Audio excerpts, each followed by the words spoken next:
بسم اللہ الرحمن الرحیم۔ السلام علیکم۔ مقدر کی بات ہوتی ہے، صفیہ اور سبحان کی محبت کی شادی تھی، مگر صفیہ بیگم شادی کے 9 سال بعد ہی اگلے جہان سے دھار گئیں۔ سبحان اور صفیہ نے یہ شادی دونوں خاندانوں کی ایسی مخالفت مول لے کر کی تھی کہ شادی کے 7 برس تک سبحان کے گھر والوں نے اس کا منہ تک نہ دیکھا۔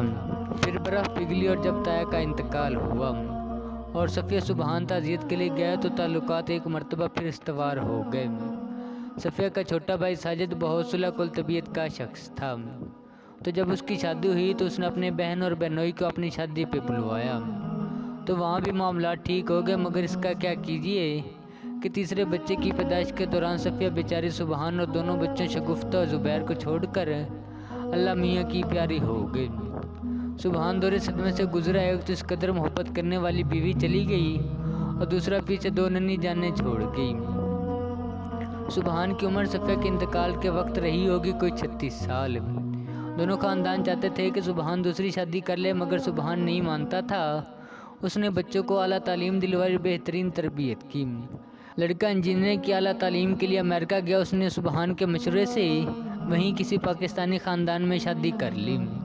لڑکی کی شادی وہ 2 برس پہلے کر چکا تھا اور وہ اپنے گھر میں خوش تھی۔ بچوں کے جانے کے بعد سبحان بالکل تنہا رہ گیا، تو اس کی بہنوں نے ایک مرتبہ پھر اس پر شادی کے لیے زور دینا شروع کر دیا۔ اس وقت وہ 49 برس کا تھا، اچھی صحت تھی، مالی طور پر پہلے سے مضبوط تھا، مگر اس کا جی دوسری شادی کو نہیں مانتا تھا۔ بچے بھی اب شادی شدہ سمجھدار تھے، وہ جی سے چاہتے تھے کہ باپ شادی کر لیں۔ دونوں میں سے اسے کسی نے یہ کہا تو نہیں تھا، لیکن سبحان کی خبریں ملتی رہتی تھیں کہ اس کے بچے بھی ایسا ہی چاہتے ہیں۔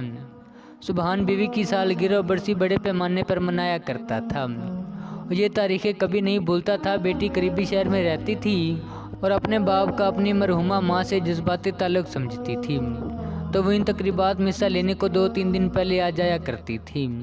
مل بیٹھنے کے ایک بہانہ بھی ہو جایا کرتا تھا اور سبحان کے بھی چند دن سے گزر جایا کرتے تھے۔ یہ تقریبات مانو اس خاندان کے ملن کا ایک بہانہ بھی بن گئی تھی اور سبحان سمجھتا تھا اس کی اور صفیہ کی محبت کی تجدید بھی ہو جایا کرتی تھی۔ سبحان شاید کبھی دوسری شادی پر آمدہ نہ ہوتا، مگر اس کی بڑی بہن نے جو اب بزرگوں میں شمار ہوتی تھی، اپنے کسی پرانے جاننے والے کی لڑکی کا تذکرہ ایسے ڈھنگ سے کیا کہ سبحان لڑکی سے ملنے پر آمدہ ہو گیا، ورنہ وہ پہلے یہ کہہ کر جان چھڑا لیا کرتا تھا کہ جس گاؤں جانا نہیں اس کا رستہ پوچھنے کا کیا فائدہ۔ سبحان کی ملاقات ماہرہ سے ہوئی، لڑکی تو وہ خیر کسی طرح نہیں تھی، 22 برس سے کالج میں پڑھا رہی تھی اور 46 برس کی تھی، مگر چونکہ ابھی تک گھرداری کے جھگڑوں سے آزاد تھی تو 40 سے بھی کم لگتی تھی۔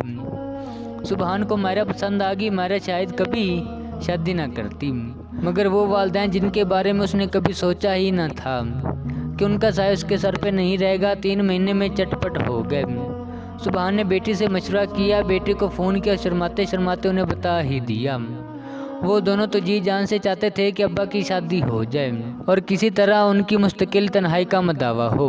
سبحان کی شادی سادگی سے ہوئی، بیٹا تو نہ آ سکا، بیٹی نے البتہ اپنے بچوں کے ساتھ شرکت کی۔ رشتہ داروں نے تھوڑا بہت مذاق بھی کیا، لیکن دل سے سبھی سبحان کی شادی سے خوش تھے۔ شادی کے بعد سبحان کو لگا جیسے اس نے یہ فیصلہ کرنے میں دیر کر دی تھی۔ ماہرہ اچھی بیوی ثابت ہوئی اور سبحان کی زندگی بہت پرسکون انداز میں گزرنے لگی۔ شادی کے کوئی 3-4 ماہ بعد صفیہ کی برسی تھی۔ یہ وقت پلک جھپکتے ہی گزر گیا۔ برسی سے کوئی 3 دن پہلے بیٹی نے باپ کو فون کر کے بتایا کہ وہ اس مرتبہ 3-4 دن پہلے نہ آ سکے گی کیونکہ اس کی ساس بیمار تھی، 1 دن پہلے البتہ آ جائے گی۔ ویسے بھی وہ مطمئن تھی کہ اب سبحان کے گھر میں ایک اور عورت بھی رہتی تھی، تو انتظامات کرنے میں سبحان کو کوئی دقت نہیں ہونی چاہیے۔ وہ بولی، ابا جی ہماری نئی اماں سب سنبھال لے گی اس مرتبہ۔ پھر وہ ہنسی، اسے اپنے کانوں پہ یقین نہ آیا جب سبحان نے کہا، تم مصروف ہو تو آنے کی ضرورت نہیں بیٹا، ویسے بھی برسی کوئی اتنی ضروری تقریب تو نہیں، ہم تمہاری ماں کو ایصال ثواب سال میں کبھی بھی پہنچا سکتے ہیں۔ پتہ نہیں ہم لوگوں نے اسے ایک دستور، ایک فریضہ کیوں سمجھ لیا ہے، ویسے بھی مرے ہوئے کی سالگرہ یا برسی منانا عجیب سا لگتا ہے، ہم پتہ نہیں یہ کام کیوں اتنے دنوں تک کرتے رہے ہیں، ہے نا۔